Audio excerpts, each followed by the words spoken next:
Hello everyone, সবাই কেমন আছো? আশা করছি সবাই ভালো আছো, আমিও ভালো আছি। তো চলে এসেছি নতুন একটা ব্লগ ভিডিও নিয়ে। এটা হচ্ছে আমার বার্থডে দিনের ব্লগ। তো ব্লগটা হচ্ছে আজকে শেয়ার করছি। আমার বার্থডে তো চলে গেছে, 3-4 দিন হয়ে গেল। তারপরে এই যে স্নান টান করে নতুন একটা ড্রেস পরে খেতে বসে পড়লাম। আমাকে আশীর্বাদ করেছিল, তারপর খেতে বসলাম।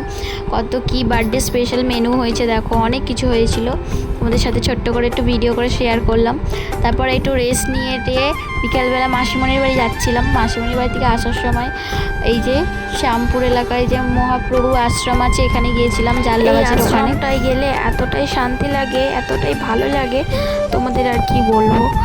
যাই হোক, দেখো আমি গরমে স্নান হয়ে যাচ্ছিলাম, এতটাই গরম ছিল। আর এই যে দেখো আমার ছোট্ট বোন, যে আমার দিদির ছোট মেয়ে এটা। আর আমার মা, এই যে আমার মা,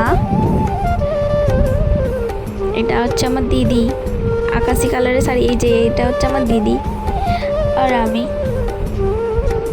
তো সবাইকে টাটা।